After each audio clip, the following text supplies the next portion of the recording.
Namaskar. Welcome to this session. We are dealing with the Pranayam Sutra, the Pranayamanga of Ashtanga Yoga. And in the last session, we were trying to consider various classifications of Pranayam. In brief, I think it should be worth mentioning the classifications of Pranayam are Samantraka, Amantraka, and then those can be Prana Shakti Vardhaka and Nirodha Shakti Vardhaka. Then there was a classification based on Vritti Bheda. The Vrittis have nothing to do with the Chitta Vrittis, but these Vrittis are Shvasayamic, Pranayamic Vrittis, and that classification was based on the Sutra of Pranayam in Patanjali's text, Bahya Vritti, Abhyantara Vritti, Stambha Vritti. And of course, Stambha Vritti is of two kinds, Abhyantara and Bahya Kumbhaka. So that's therefore the four kinds of Vrittis. And the fifth one is the Kevala Kumbhaka kind of thing. So that was based on Vritti Bheda, Bahya Vritti, Abhyantara Vritti, Stambha Vritti, namely of Bahya and Abhyantara, and then Bahya Abhyantara Vishayakshepi, transcending.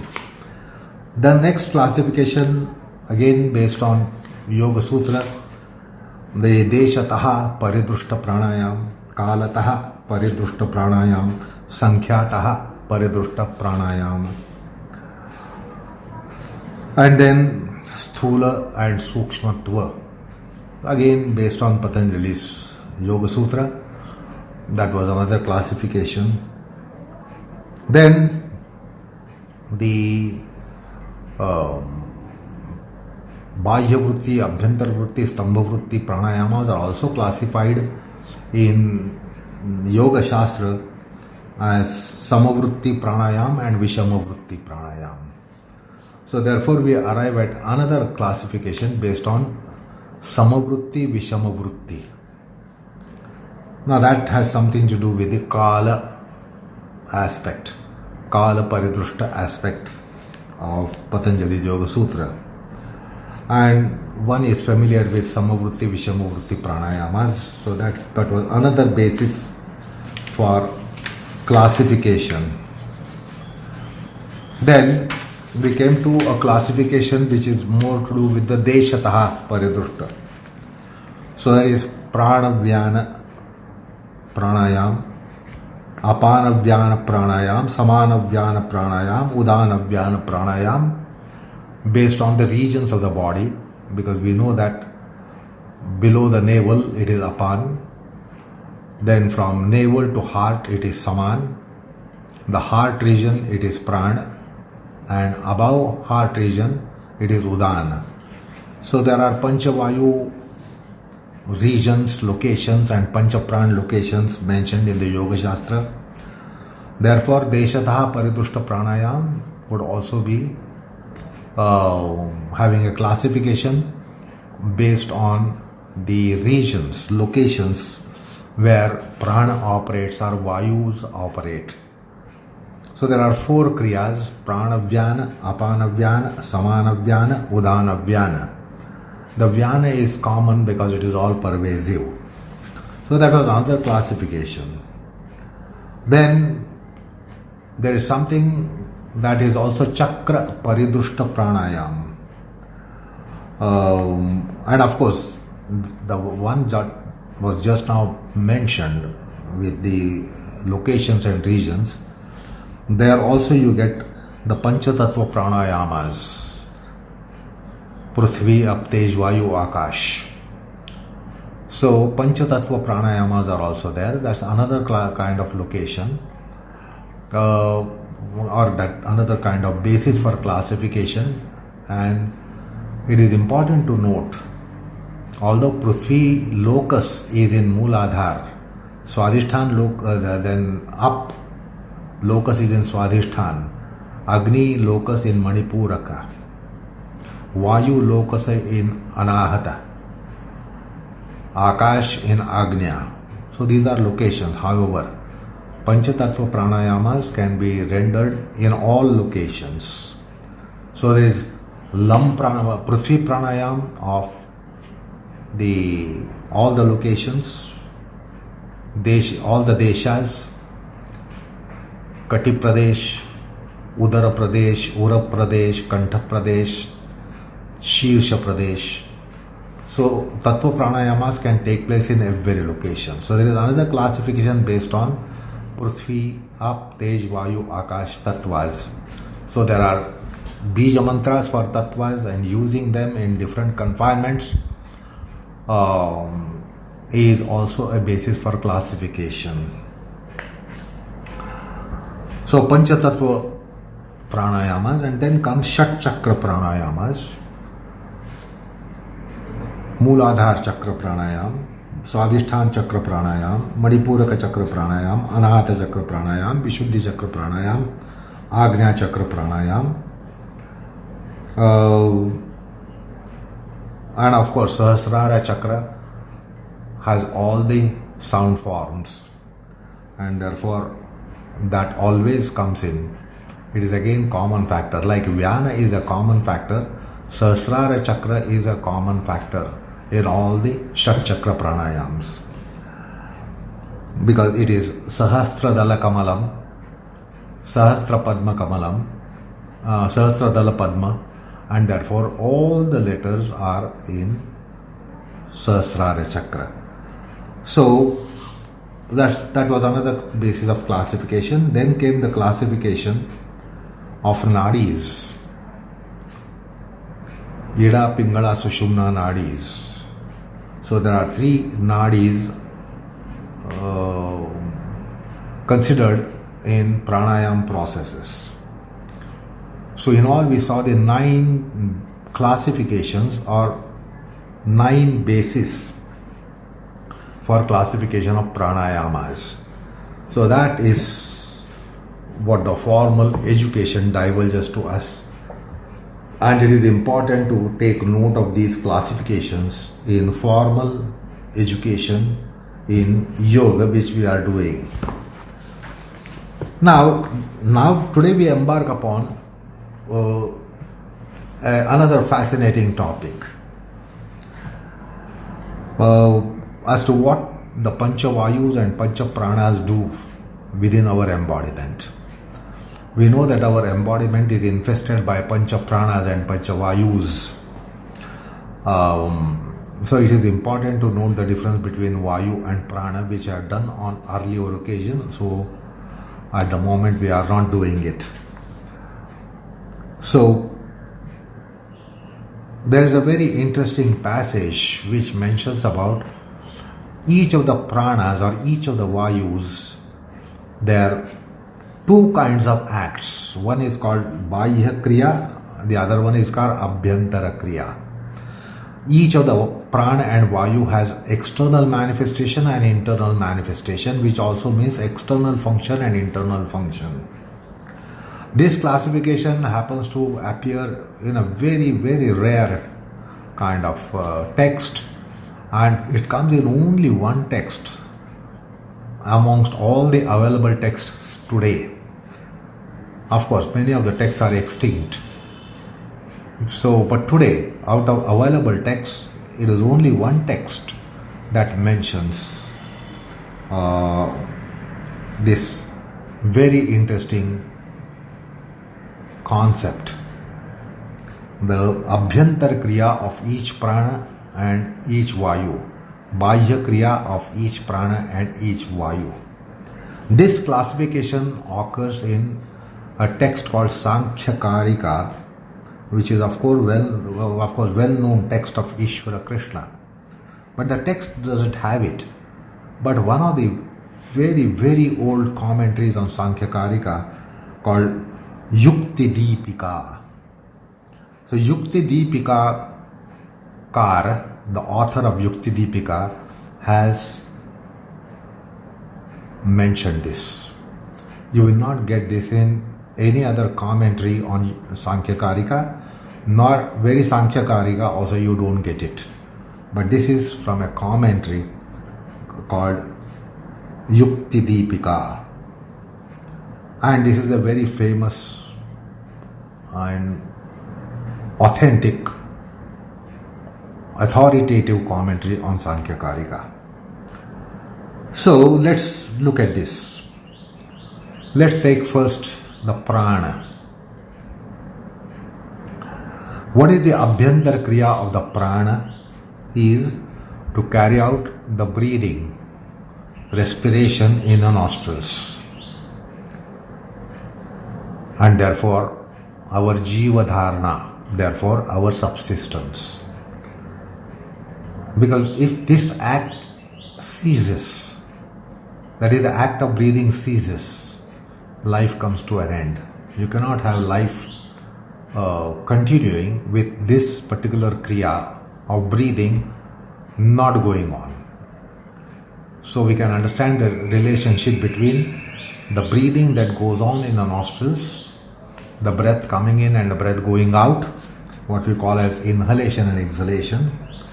So the prana does this act within our embodiment to be breathing for the sake of breathing, whereby we live.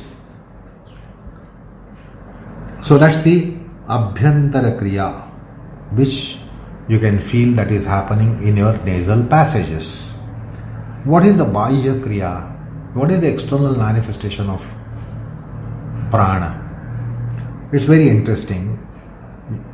The Yuktidipika tells us that certain activities, such as martial activity of military people are in service, and that's why they're also called services. But these people, although they are in servitude, there is a unique, exceptional character in them while they offer a salute. Now, salutation is a very humble, renunciate act. But the military people, those in services, have a unique kind of gesture for salutations when they salute their superiors. When the inferior officer cites a superior officer, he immediately puts a salute. Now that salute has a unique gesture. There is nowhere supplication, surrender and servitude. So that such kinds of acts are Prana Kriya acts externally. So that's an interesting divergence that comes in Yuktidipika.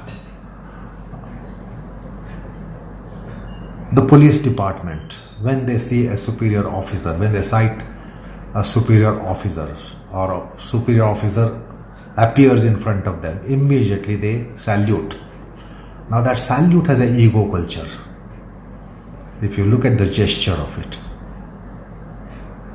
it is not supplication and surrender like we salute the god in a shrine. It is a unique kind of salute. So that is such kinds of acts are external acts of prana. Then coming to apana, the internal act of apana is for excretion and generation. So the generative act of generative organ and excretory act of excretory organ is the internal function of apana. And the external function of it is something that is called, again, very, very interesting observation by Yuktidipika. It is taking a step backwards for success. Usually success is marching ahead, but sometimes strategically we take a step back to be marching ahead. So it's called successful retreat, successful retrieve, taking a back foot successfully. So these comes in strategies. Or another act, if you want to launch a high jump, when you want to launch a high jump, you crouch, you go down on your knees, slightly bend down, crouch, and then take a leap. So that act of crouching and contractions and then taking a leap, that is the act of apana in external manifestation. So we become dwarf to become tall by a jump. So that's the kriya, external kriya, Bahya Kriya of apana. Then coming to Samana. In the internal realm, the Abhyantara Kriya is Raktabhisaranam, blood circulation. Then the circulation of nutritions, the food juices, which have nutritious values, they are taken down from your toes of the feet to your hair on the head. So that's the circulation of nutrients which takes place in the body. We eat everything and it goes to belly, but once it goes to belly, it is distributed all over. And that is the work of Samana. It equally distributes the nutrition to entire embodiment without any partiality, without any bias. And that is why it is Samana Vyapara. Samana, as literally it means equity. So internal act is Raktabhisaranam, Annarasabhisaranam. So that is the internal act. When we eat something for our belly, nutritious things, the nutrition is to entire embodiment. It is not only to the belly, but entire embodiment. That is what the Samana does. So those are its two acts. The first act, internal act. The external act is again very interesting observation. Certain community activities where we co-opt, we cooperate. It is Sahayoga Kriya and Samajiki Kriya, social work, community work. When we work in a group, we try to establish compatibility. When a group of people, a team of people is working, or when it is a community act. So the give and take has a different culture in such community culture and social culture. We try to match our mind with the people around us. That's called samarasata, bhavanika samarasata. Emotionally, we try to match ourselves with other people around us. So the selfishness is kept at bay. And then we are ready to co-opt. We look for matching the wavelengths with other people. That is the external act of Samana. Then coming to Udaana, the Abhyantara Kriya, internal act of Udaana, is blood supply to brain. Blood supply to entire neurology in the brain and the brain itself. So we know how important that is, the autonomous nervous system. It is so important. Autonomous function is so important, and that is carried out internally by the Udaana. The external act of Udaana is all those kinds of acts which are done with ego, pride, martial nature, or kriyas done with feeling that one is exceptional person. We keep ourselves rung above the others, and then we try to carry out that activity, lead role, or act done with ego, self-esteem, ahamanyata. That's called ahamanyata, that I am different than all of you. So any act that takes place with such a culture that I am different than all of you, I am different than any one of you, I am different than every one of you, that is called aham anyata, ahankarikata. So that is the act of Udana in external manifestation. Now coming to the last is Vyaana. The Vyaana, internal activity of Vyaana is embodiment wide, body wide, body mind wide. Entire embodiment is circumscribed. So that means it is something to do with the entire nervous system. Central nervous system, autonomous nervous system, peripheral nervous system. So that is connected to entire embodiment, because Vyaana is said to be Sharira Vyapi, all pervasive in our embodiment and all pervasive in our body. So that is what the Vyaana does. Now what does it do externally? Externally it works on emotional relationships. Mankind has emotional relationships of various kinds with different people. So relationship between two friends is different. Relationships between the spouse is different. Relationship between the parents and offspring is different. Relationships between the uncle clan and nephew clan is different. Relationship between brothers and sisters is different. So we have different emotional relationships with different relations in our life, and that's the important aspect in human life. That human life means there are so many relations: parents, uncles, aunties, brothers, sisters, cousins, nephews, nieces, in-laws, friends, colleagues. So many relationships are there, and there is this, the emotional fabric comes in a variegated ways for different relationships. The relationship between spouse, wife and husband, relationship between father and son, father and daughter, mother and son, mother and daughter, relationship with the parents, relationship with the uncles and aunties, relationship with the cousins and nephews and nieces. All different relationships with the friends and colleagues and so many acquaintances. So many different relationships are there. That's called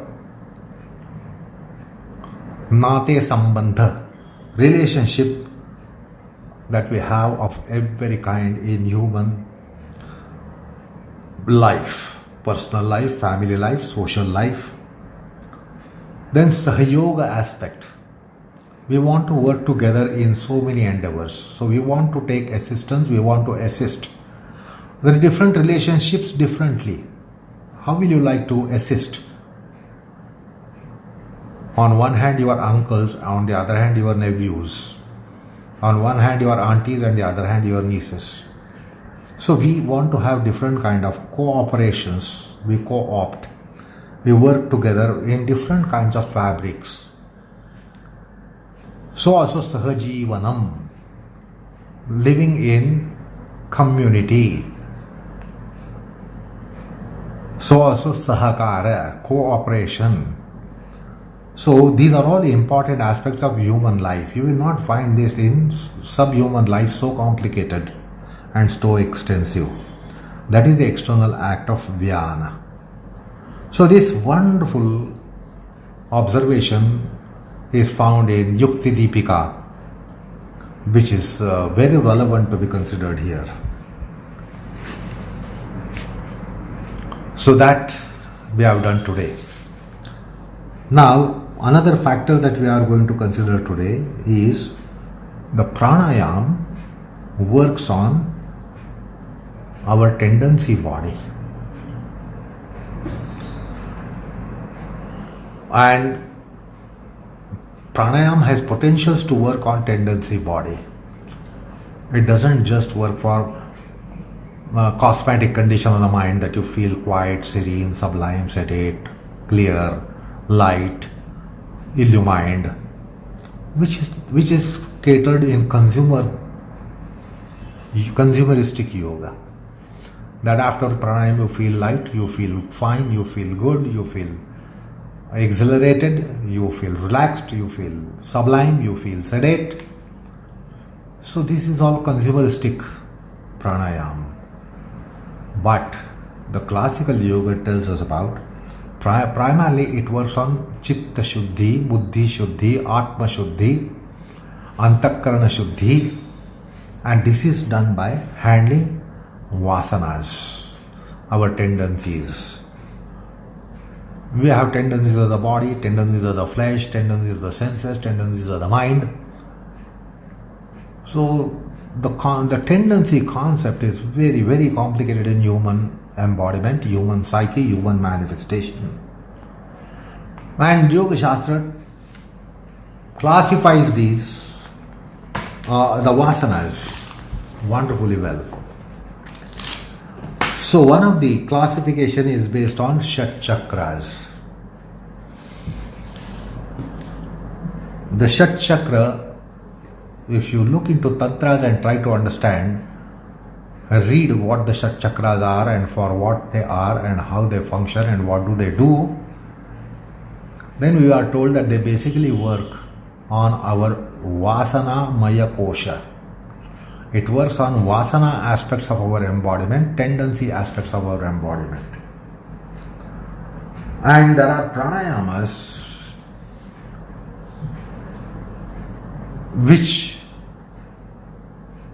work on these Shat Chakras and the loci of various kinds of vasanas.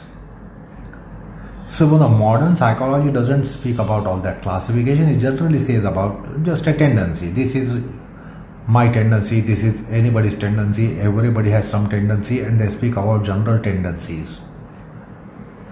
But of course there is also something that is called as tendency of the flesh. The body has its own tendencies, senses have their own tendencies, mind has its own tendencies, but the mind has very complicated structure of tendencies. And in Yoga Shastra there is a beautiful classification to really carry out the management. So what are these vasanas? There are Mooladhara vasanas. There are Swadhisthana vasanas. There are Manipuraka vasanas. There are Anahata vasanas. There are Vishuddhi vasanas, and then there are Agnya vasanas.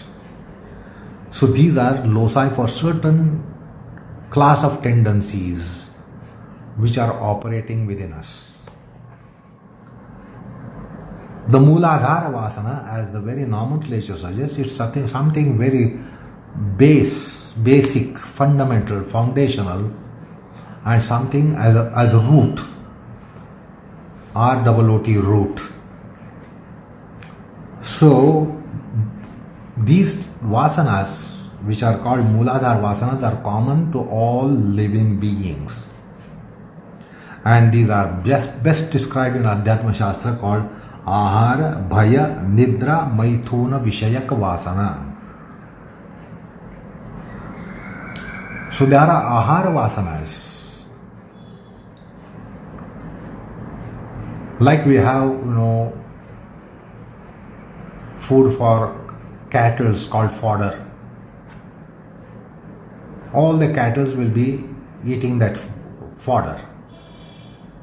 Then we have something that is called as packets for dogs, which are again pet animals, domesticated animals.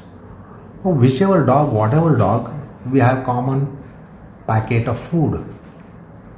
But we don't have the common packet of food for human beings. Different human beings have different tendencies for food.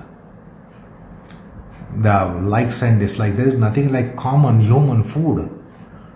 We have common food for beasts. We have common food for birds. We have common food for animals. We have common food for cattle. But that's not the case for human being. So the ahara vasana is very strange aspect. One should ponder over. And the human tendencies for food changes from person to person to person. But the dog's tendency for the food doesn't change from dog to dog significantly. Doesn't change from cow to cow to cow, buffalo to buffalo to buffalo, or lion to lion to lion, or tiger and tiger to tiger to tiger. It doesn't change. Fish to fish to fish, it doesn't change. But it changes for mankind enormously. Anyway, the ahara vasana is there for all living beings. All living beings have watering in their mouths when they sight their own food. So there are ahara vasanas, bhaya vasana. Bhaya vasana means fear of extinction. And then nidra vasana. Nidra is not only a vritti, nidra is also vasana. It is natural tendency to be getting sleep and wanting to have a sleep. So also maithunam. Sexuality is there to all beings. And that's why it's called Mooladhara Vasana, which is common to all beings. But it is interesting to really understand human vasanas, variegated human vasanas with respect to ahara, bhaya, nidra, maithunam. So these are Mooladhara Vasanas. They are there just because of you are a living being. The moment the jiva bhava comes, these vasanas crop up. For some they are irresistible, and for some they are well managed. Some people just cannot be compromising with the basic tendencies of life, which is tendency for food and sleep and fear of extinction and sexuality. It is there, it can be in more or less degrees. So it can be having some kind of decency or no kind of decency, absolute indecency, absolutely irregulated, unregulated, or somewhere it might be regulated, but it is there. So those are Mooladhara Vasanas. Swadhisthana Vasana, Swa Adhisthana Chakra means Swa Adhisthana Vasanas are managed here. These are very, very individualistic vasanas, changing from person to person to person to person. They are typical to every person. And that's why one man is not like another man, one human being is not like another human being. So there is significant difference between man to man, woman to woman. They are personality specific or person specific. That's why they are called Swa Adhisthana. Swa is individuality, and therefore these vasanas give manifestation to individual nature, tendencies, propensities, dispositions, etc. So those are Swadhisthana vasanas.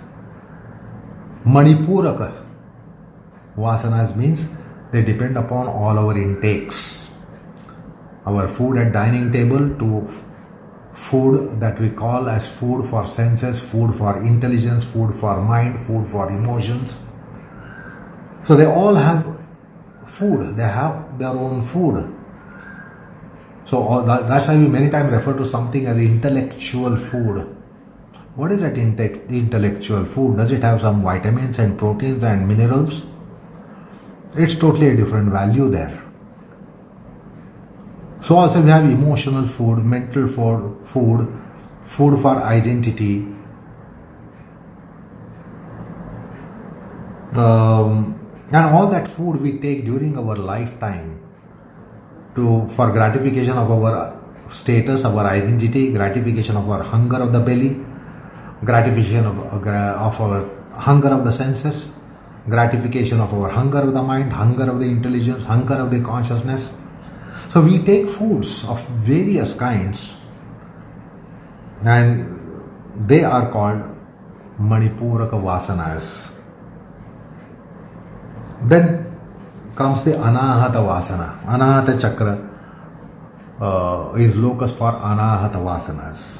What are these Anahata Vasanas? These are called Harda Vasanas. Like in English, we have this expression, or in vernacular as well.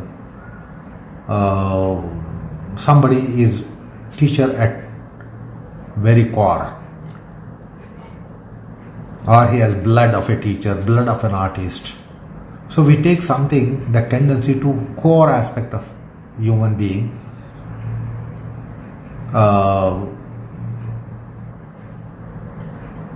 that somebody is musician at core, somebody is an artist at core, somebody is sculptor at core.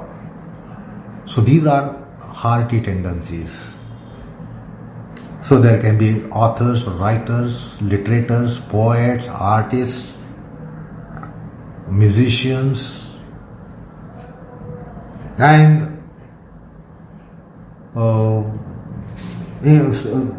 so many kinds of traits are there. And these are something called hearty tendencies. They are in the heart.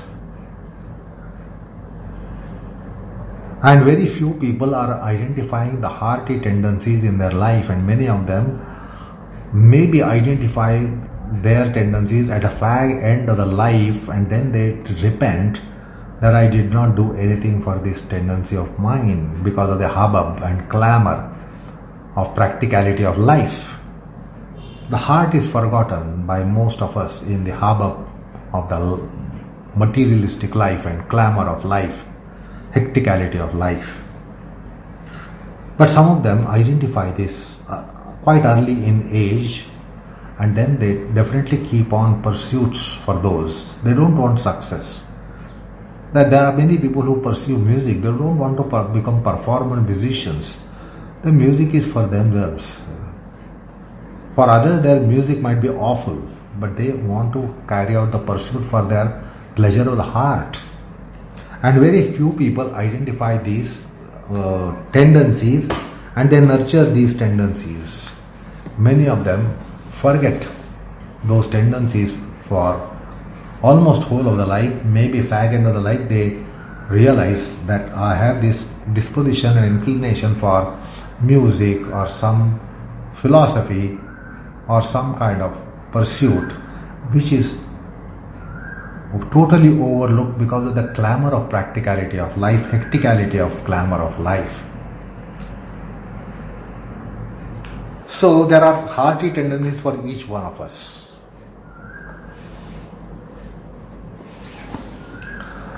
Then comes the Vishuddhi Chakra. Vishuddhi Chakra means it is Saraswata Vasana. Saraswata Vasana means some people are interested in carrying out some pursuit in a particular subject. Say maybe by profession a doctor, a physician. By profession a person is a physician. But he carries out pursuit in the realm of, say, some art form, or in the Dharma Shastra, Vedanta Shastra, Darshana Shastra. He has interest for those, and therefore he keeps a lot of reading. He reads a lot, he wants to hear about it. Although by occupation he is a physician, or by occupation somebody is advocate, but then they carry out some other pursuits which are not at all related to their profession. Like as I said, a medical person by profession might be having some pursuit of music, and he studies music. It's not that he just practices music, he studies music. He wants to study musicology. Or he wants to study some Dharma Shastra, Sangita Shastra, Adhyatma Shastra, Yoga Shastra. So he is inclined to read those. He doesn't just carry out pursuit, but he wants to be studying those. Shastra Vyasanga, it's called Shastra Vyasanga. And he really formally, informally studies those subjects, although the subject is not related to his profession, vocation. So that is called Saraswata Vasana. He carries out pursuit of studies of various branches of knowledge. Although he might be engaged in particular branch of knowledge, such as I said, medicine or maybe law. So professionally he is only studying those. But in his pastime activity, you will see that he is engaged in reading a book on musicology or philosophy or some other science not related to his vocation, profession. So we have such tendencies. Again, many of them don't identify this, may identify this at a fag end, and then repent that I did not do anything.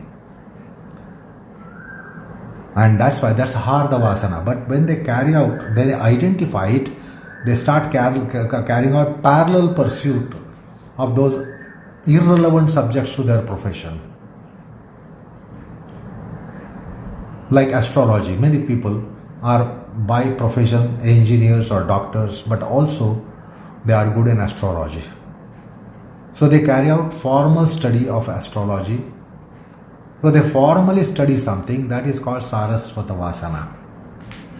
Then Agnya Chakra. Agnya Chakra is very interesting kind of power in a person, which is based on some tendencies. Like, many times we decide so many things and the things happen bang opposite. We decide something and bang opposite happens. Diametrically opposite it happens. We decide and that doesn't happen at all.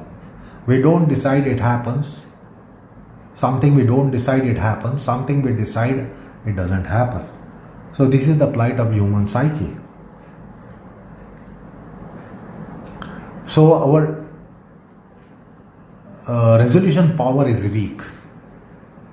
Our resolution power is weak, therefore many things we decide but we can't do.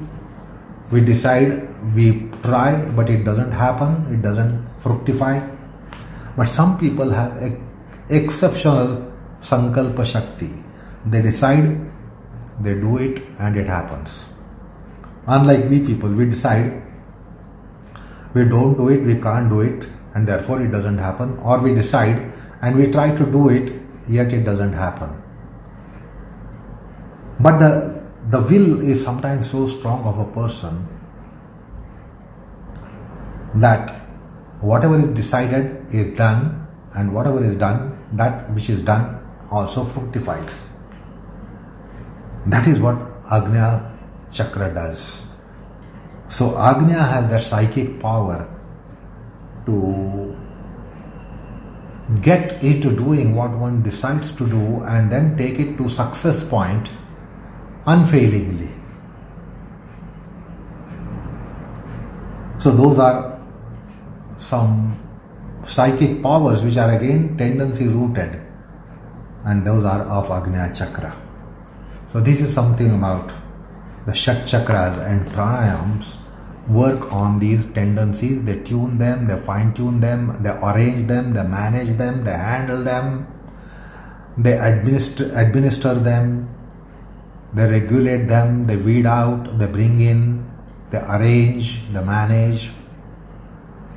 And that's how yoga works on psyche of a person. So yoga has a psychological dimension and not just psychological dimension. And that is because of the pranayams working on Shat Chakras. So that is again a fascinating aspect of pranayam and yoga. So we considered that today. So for the time being, we will be stopping here. We will proceed on the exploration of pranayam in our sessions to follow. So enough for the time being. Namaskar all of you.